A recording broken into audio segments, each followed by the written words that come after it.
Imaginou você se autoagredir?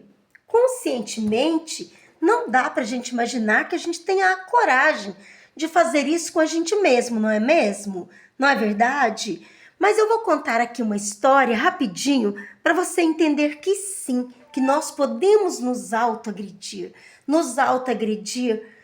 de alguma maneira, sem a gente perceber, de uma forma que a gente vai se machucar, para que a gente não cause problemas, para que a gente fique ali quietinho, suportando as dores ou as porradas que a vida traz para gente. Um exemplo disso é uma pessoa que, para ela estar sobrevivendo numa sociedade, para ela um casamento, vamos colocar um casamento, e acontece na maioria das vezes com as mulheres. Para aquela pessoa ser aceita ali naquela sociedade, dentro ali daquele âmbito religioso, talvez o marido tenha ali um cargo de liderança numa igreja, vamos colocar numa igreja. Ou numa sociedade, o marido tenha um cargo de liderança na cidade, ou o marido seja uma autoridade em algum aspecto, em algum lugar. E aquela mulher tem que estar sempre sorridente, bondosa. Todo mundo vai tratar bem o marido. Mas a mulher, de vez em quando, ela vai levar algo que se chama deslocamento, que é o deslocamento, o mecanismo de defesa dos sentimentos, de inveja das pessoas ao redor, daquele marido para ela. Por quê? Porque assim como quando um chefe no trabalho maltrata um homem, maltrata uma mulher, e ela vai chegar em casa e vai descontar no cachorro, assim a sociedade invejosa vai descarregar na esposa a raiva do sucesso empreendedor daquela família.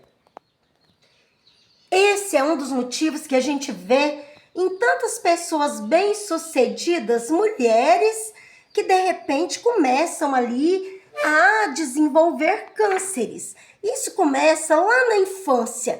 Essa mulher lá na infância, ela começou já a fazer de conta que não tinha problema algum, que ela poderia suportar, ela tinha que ficar caladinha, não deveria ser problema, deveria deixar os pais ficarem ali sossegados, menininha boazinha não fala, fica sempre caladinha, não retruca, não dá nada de volta. Então é bem assim. E isso também acontece no caso dos homens, é claro. Mas hoje estamos colocando aqui a mulher como exemplo, mas é no caso de todas as opções sexuais que isso pode acontecer. A pessoa tem que se calar para suportar as patacadas da sociedade. E muitas vezes vem em formas de xistes, de piadinhas, de maldicências, de coisas pequenas, de olhares maldosos, para que aquela pessoa se sinta mal. Aquela pessoa, aquela outra pessoa tem inveja, não é da mulher, não é ali daquela pessoa em si, tem inveja da pessoa com quem ela convive. Talvez ela seja o lado frágil daquela pessoa, mas o lado frágil é ela tem que ser derrubada, ela tem que sofrer as punições. E por isso a sociedade vai vir com força total, inclusive até mesmo em grupos de trabalho. Se alguém tem um cargo elevado e abaixo tem a outra pessoa, a pessoa um pouco abaixo talvez leve as patacadas no lugar daquele que teve a ideia brilhante de criar alguma coisa. Por quê? Porque aquela pessoa não pode ser atacada. Ela tem o potencial. Então, quem tem que ser atacado é aquele que está um pouco abaixo ali, se sujeitando a fazer a tarefa difícil de criar alguma coisa. Ou mesmo de criar, no caso de donas de casa, uma família. Então, o que é que vai acontecer? a pessoa não fala, ela guarda, ela reprime, ela sorri, ela procura levar numa boa e fazer de conta que não sentiu as dores. Então, vai começar uma relação com a autoagressão. O que você não fala, o seu corpo vai transmitir em formas de doenças. E assim nós vamos começar a falar a respeito de doenças autoimunes. O sistema imunológico ataca o próprio corpo. Do ponto de vista psicanalítico, isso pode ser interpretado como uma autoagressão inconsciente, refletindo sentimentos de culpa, raiva reprimida ou autodepreciação. Kekoach Glaser estudou como o estresse psicológico exacerbado pela repressão emocional está relacionado à inflamação crônica e a condições como a síndrome do intestino irritável, destacando a relação entre repressão emocional e doenças autoimunes. Então, as doenças autoimunes, elas vêm muitas vezes por muitas inflamações no corpo. E nós precisamos de falar um pouco mais a respeito disso. Freud, ele postula que o corpo expressa simbolicamente desejos reprimidos, traumas não elaborados, e Marty McDougall expandiu essa visão, sugerindo que doenças graves como câncer representam a desorganização psíquica, onde o corpo se torna lugar de descarga de tensões que a mente não consegue processar. Segundo Marty, em 1976, ele escreveu: isso ocorre especialmente em pessoas que carecem de habilidades para simbolizar conflitos internos, levando a uma descarga operatória, ou seja, não simbolizar as emoções no corpo. O futuro da clínica psicossomática oncológica exige uma abordagem que é integrada e interdisciplinar, reconhecendo a complexa interação entre corpo e mente no desenvolvimento e tratamento das neoplasias hematológicas.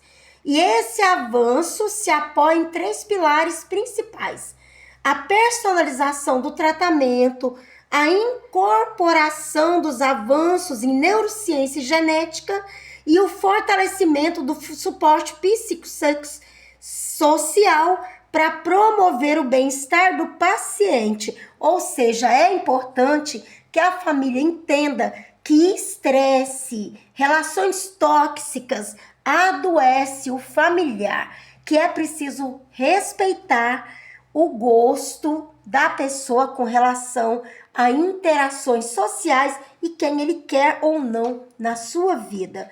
Personalização do tratamento integrado.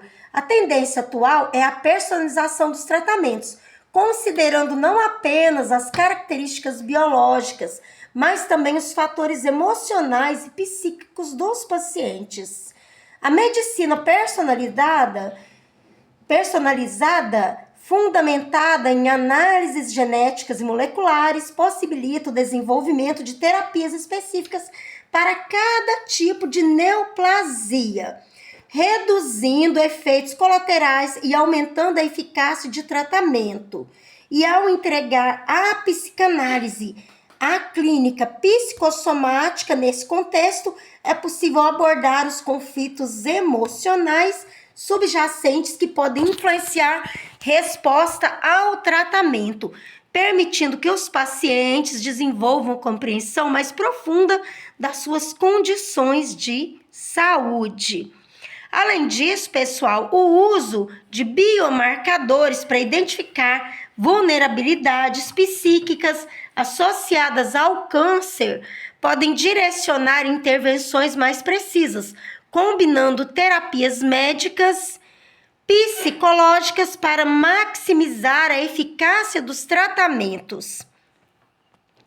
E os avanços? Os avanços da medicina, em neurociência e genética.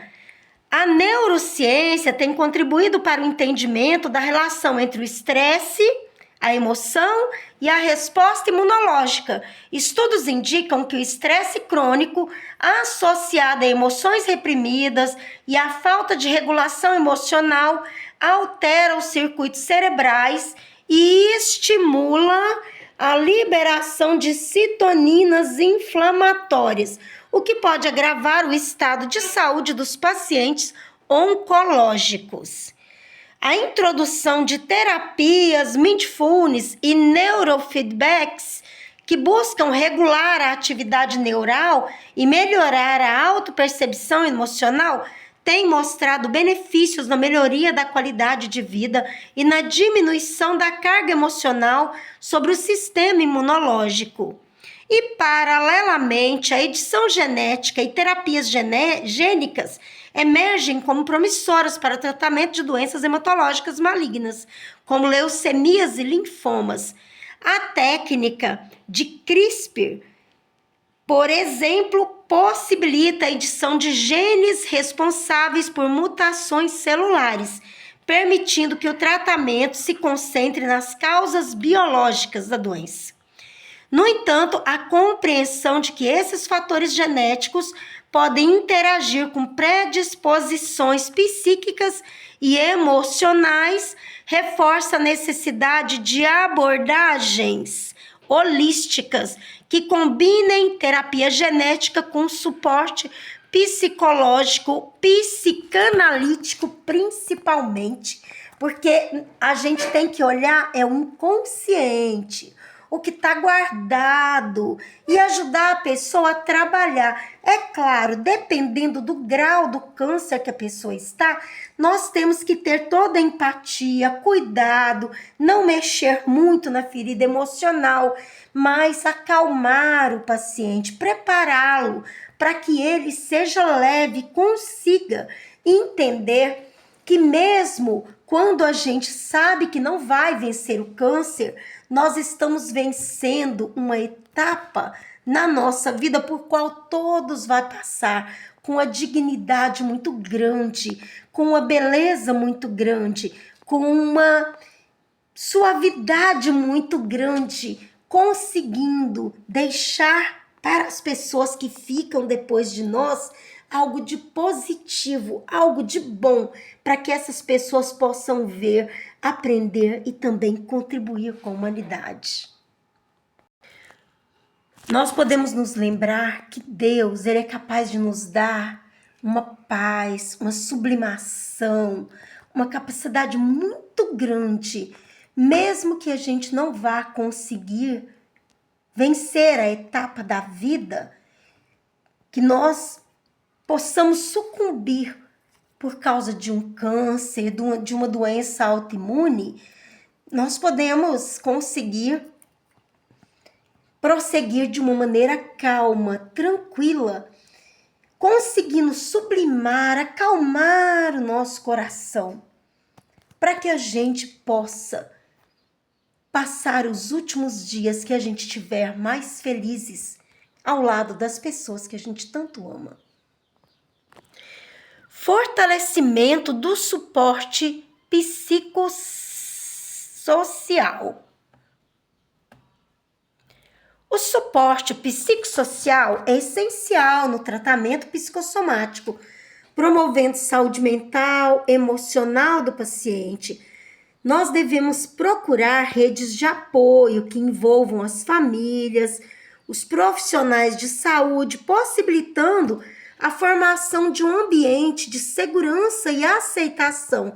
Por quê? Porque normalmente quando uma pessoa em casa adoece, os filhos, o marido, ou a esposa, ou mesmo a mãe, o pai, o irmão, de alguma forma adoecem junto, ficam tristes juntos. Então aquela família precisa de redes de apoio, precisam de suporte emocional, para que eles possam estar em um ambiente de segurança e aceitação, que são fundamentais para o enfrentamento dessas doenças oncológicas.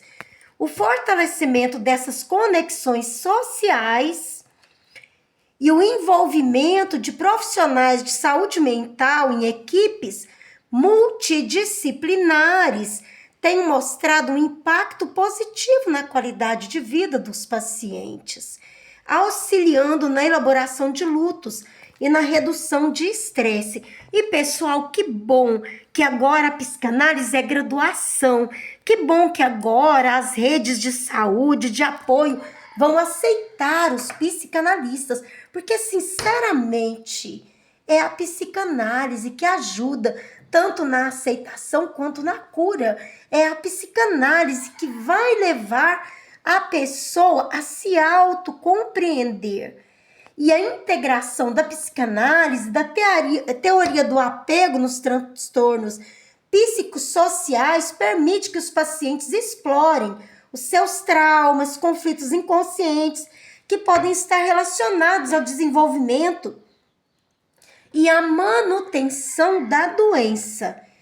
E, sendo assim, através da psicanálise, em muitos casos, vai contribuir para um processo de cura que abrange tanto o lado físico quanto o emocional, porque sim, é possível a cura através da psicanálise, através da ajuda emocional, através de olhar para você e você acreditar, sim, eu posso viver, eu tenho direito de viver, eu tenho direito de correr atrás dos meus sonhos, eu tenho direito de me amar, eu tenho direito de lutar por mim. Você pode pensar assim. E essas abordagens podem melhorar o ajuste psicossocial, favorecendo a resiliência e ajudando o paciente a desenvolver habilidades para lidar com a doença e com os seus desafios. Então, pessoal, essa abordagem integrativa visa não apenas a cura biológica, mas a integração do paciente, ajudando a olhar para si e a ver ali uma transformação no seu modo de ver a vida, através dele conseguir olhar para o que está no inconsciente dele, promovendo uma compreensão mais profunda e o fortalecimento da sua relação com o próprio corpo e a saúde emocional. Então, quando você estiver triste, estiver deprimido, estiver chateado, estiver achando que alguém te magoou, que você não tem gosto pela vida, não, isso não é verdade. Não pense dessa maneira. Tire esse pensamento da sua mente, porque esse pensamento vai recalcar na sua mente e ele vai te adoecer. Mesmo que você pense, depois pense que tirou esse pensamento, ele pode ficar aí travado na sua mente. Não permita esse pensamento no seu psique. Trabalhe pensamentos positivos. Trabalhe a autocura. Trabalhe o amor próprio.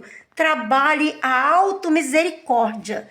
Trabalhe o direito de você se amar. Pratique exercícios físicos e continue cuidando de você com todo o amor e carinho que você possa dar para outras pessoas. Você vai dar dessa vez para você mesmo. Você vai se autoacolher, você vai se autoamar, você vai se autoaceitar, você vai cuidar de você, você vai fazer carinho em você, você vai se presentear, você vai cuidar da sua criança interior. E com isso, hoje nós ficamos por aqui com mais um vídeo do Coisas de Cidelis, convidando você para participar na Sociedade Brasileira de Psicanálise e Autismo, Sobrapa, onde nós vamos ter o prazer de receber você com todo o carinho do mundo. Participe com a gente do Sobrapa, você vai gostar muito de interagir com nossos profissionais e aprender a respeito de psicanálise, autismo e doenças psicossomáticas. e muito mais que nós temos a oferecer para você no nosso grupo Sobrapa. E é um prazer, mais uma vez, falar com você aqui no Coisas de Cideres. Que Deus esteja abençoando o seu lar, que Deus esteja abençoando a sua vida, que Deus esteja abençoando a sua família, a sua saúde, que Deus esteja te enchendo de paz e de vida e que Deus proteja você por onde você for.